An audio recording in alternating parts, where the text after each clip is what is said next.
Yo, YouTube! Welcome back. I'm going to rip the Band-Aid off right away, and we'll talk about what happened at WriterCon 2025 that I'm so excited about. I already told you in yesterday's video, after my first session, a woman approached me. She works for a production company, and they are looking for screenwriters. They have a lot of projects in the pipeline, and they need a lot of screenwriters to bring those projects to life. So she took my email, and she will be in contact with me about those opportunities. Hopefully, in the next week or so, or, that's what I'm hoping to hear back fairly soon. And I know she's got a lot of things going on. She's got a few places that she's got to bop around to first before she heads back to Seattle. But we'll see.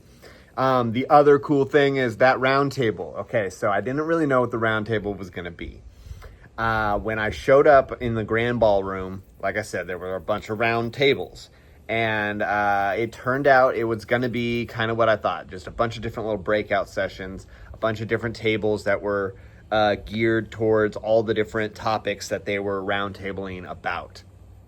And at first it was a little disorganized because the organizers had to run from another event to get to the grand ballroom to kind of set it up, and we were all there already going like, what's the deal? What's the deal? Where do I sit? Where am I going? Is this table for screenwriting? Is this table for screenwriting? There was a lot of that going on. But eventually they got to us, and they ended up separating the mass groups of people into two different rooms so that there wasn't a whole lot of noise carrying around. But we got our screenwriting group together.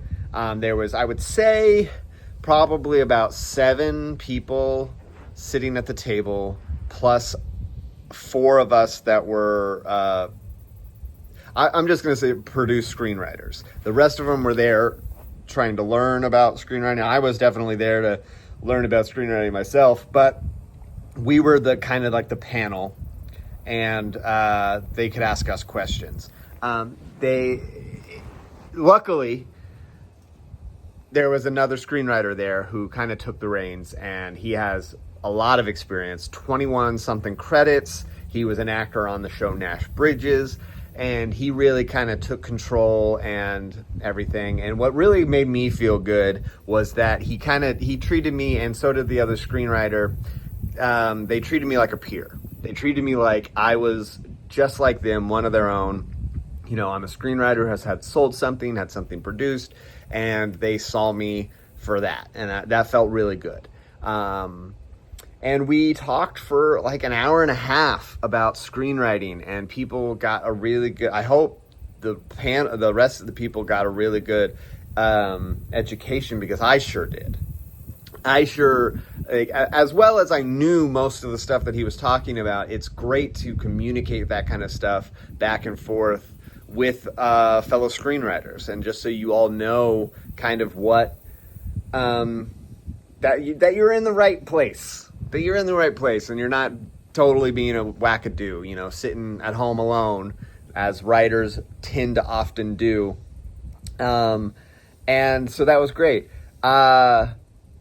Then the panel kind of dissolved, and it was time to go. It was time to leave for the evening.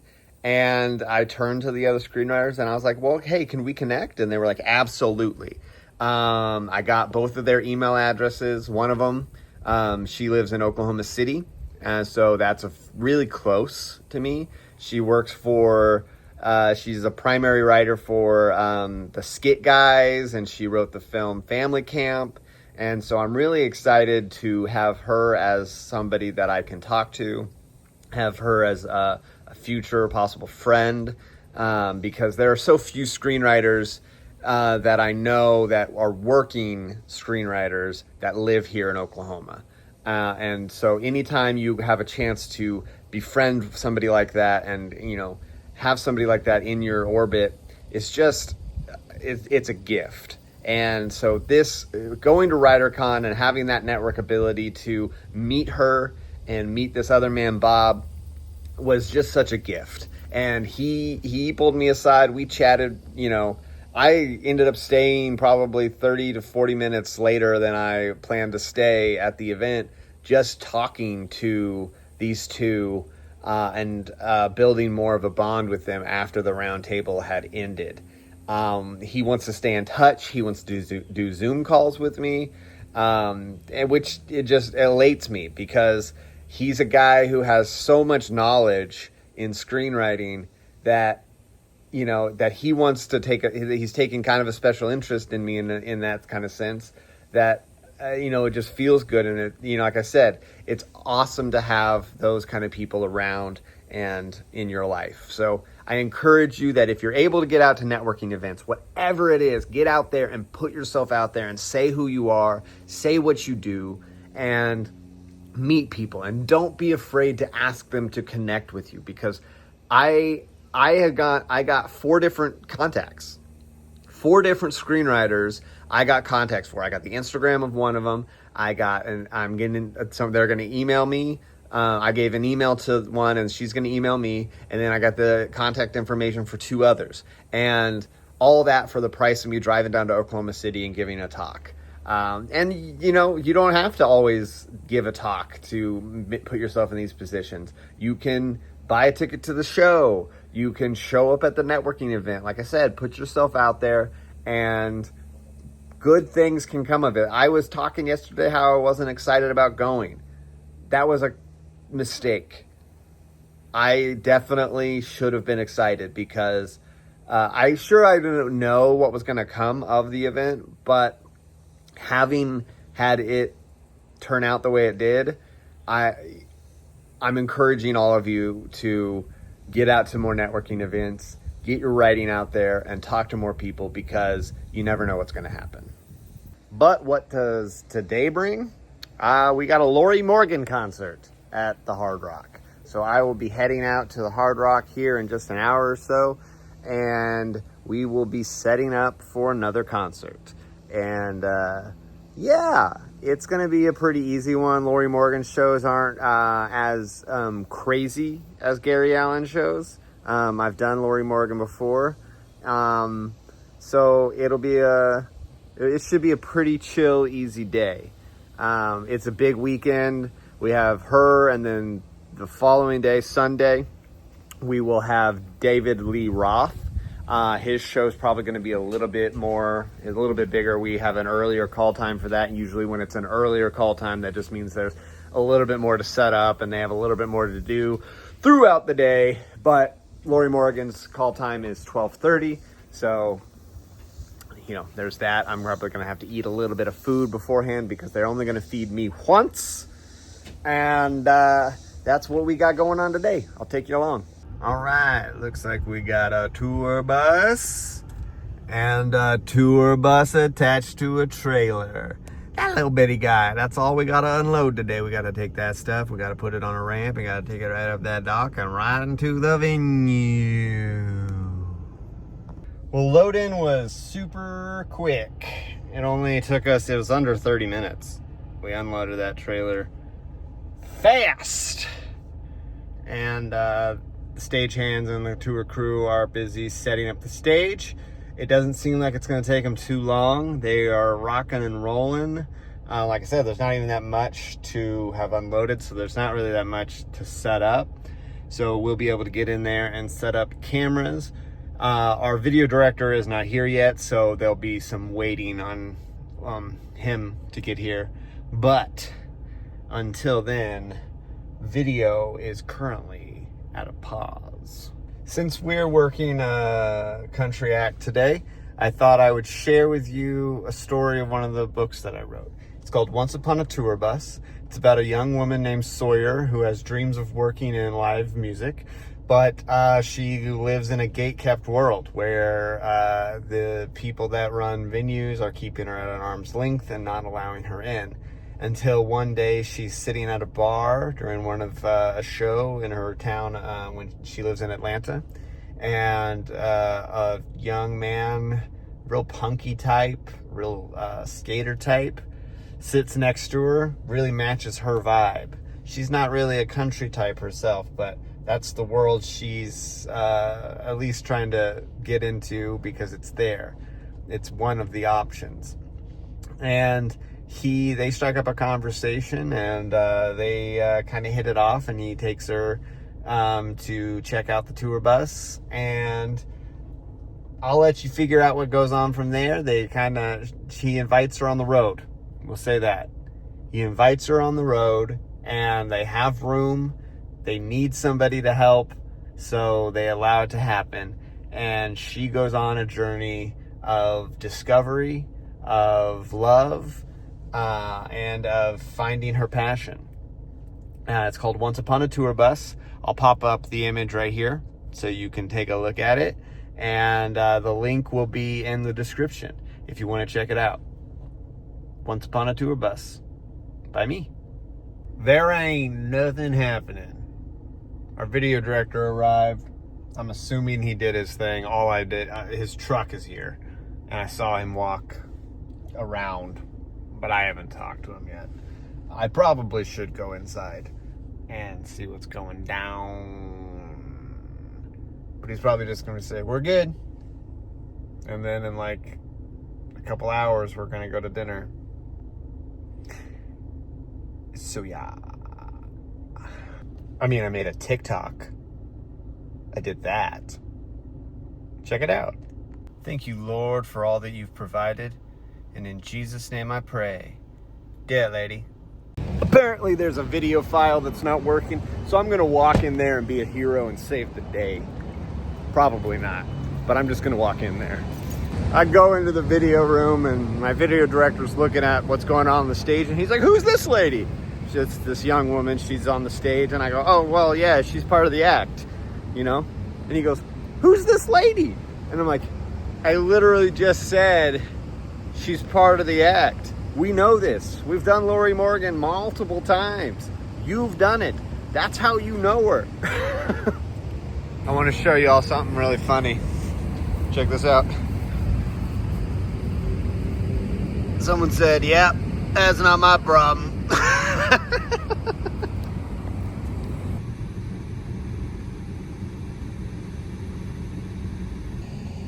Lori Morgan's band is still sound checking. It is past 4:30, like I said, that I was told dinner was going to be 4:30. It's like 5:15 now. Closing in on 5:30. Oh, that's fine. I'm not like starving, but you know, things never go as planned, typically. It's usually the band takes all the time in the world. There's usually, and I'm not saying it's on purpose, because it's not typically. It's not like they're consciously thinking, oh, we're keeping these people from doing something. It just is the case that the band will come through and they'll spend as much time as they possibly can fine-tuning every last element of their show, and that's fine. Make the best show you have possible. I'm not trying to yuck your yum over here. But sometimes it gets a little ridiculous where it's like, yeah, can you it's just a little up? No, now a little down. Now like, no, like a little up. But then, no, but to bring it back down a little bit. But, okay, no, I didn't hear anything change. No, I didn't hear anything change. It didn't change at all. No. Oh, okay, yeah, no, that's good. Yeah, no, could we change it? That's how sound check goes. So I had a commenter, not just a commenter, a friend of mine. His name is David. He's an amazing actor. He wants to know more about the short films, I suppose. I think I know which one he's talking about. And we can get into that one second, so he can wait through the first one to get to the second one. The first short film is a film called The Start. It is part of an anthology of shorts that are all set in a donut shop. And my film is about the baker who is there at the midnight, in the middle of the night, making donuts so that you can have them at 5, 6 o'clock in the morning. And she's there doing her thing, and she's in a routine in such a way that she can read a book while she does so. And it's a book she's read 1,000 times. You can tell because it's worn, it's ragged, it's dog-eared, and she's obsessed with it. And another thing she has quite a little bit of an obsession with is the man who washes the windows of the shopping center that her donut shop is located at. I don't want to get too deep into it because that's it's a short film, and the kind of romance and comedy plays out from there. It is in the works. The producer is looking for locations, trying to find the right spots, and that's all I know right now. That is as far as I know it's gone. I haven't heard anything, but he did say he was going to take a couple months to do that. And hopefully whenever the Sandbox returns, which is a night at Circle Cinema here in Tulsa, Oklahoma, where writers can put up their work and be read by actual professional actors in front of a live audience, we'll learn more. Hopefully maybe then he'll have an announcement for us to tell. But that's where we're at the stage of with that production. And now, David, I'll tell you where we're at with Joan and Dexter Need a Couch. Joan and Dexter Need a Couch is a feature film that I wrote. It's a film about a family where the kids have set the couch on fire right before a major party. And the parents need to get a new couch quickly so that their guests have a place to sit. That's the premise. And it takes them on quite an extraordinary journey through the night. It involves organ thieves of organs. It involves the FBI and just a whole lot of insane action. But the short is a 10-minute segment that I have pulled out from that, and it was actually put up at the Sandbox as well. And from there, some friends were interested in reading the feature. My friend Rodney, he read it, and he told me that I really definitely need to pursue this as an option. And I'm getting texts from work right now saying that lunch is actually happening, and I probably need to head that way. So I can walk and talk. I don't need anything out of my car. Let's do this. Joan and Dexter is currently, we're searching for our director. I have a director interested, but he has quite a lot on his plate. And so I might be looking for a different director. I don't know. But with 2 short films being in the works right now, that's quite a bit on my mind. But that is the update. Just so you know, that is where we're at with these 2 films. Like I said, they are in very early stages of pre-production, and these things take a while. So I will keep you updated as more happens. Lunchtime. All right, it's showtime. Well, 30 minutes till showtime, but I got to get in there, get my camera ready, and start doing some stuff. I'm caffeinated. I'm ready to rock. Lori Morgan doesn't know what's about to hit her from the pit. Hey, what's up?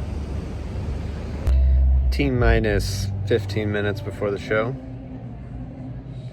And the camera's ready. I'm ready. The question is this audience ready? I'll let you know after the show.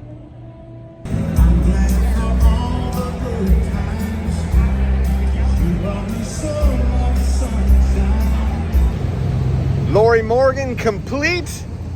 It was an alright show. I mean, it was slow. It wasn't no Gary Allen. That's for sure.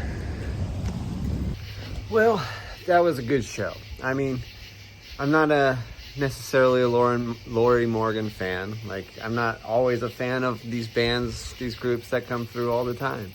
But I do enjoy myself because I enjoy the job. I enjoy filming live music. And she did a really cool thing. She gave a shout out to the crew. She called everybody out. She said a video, lighting, stagehands, even the tour bus drivers got a shout out.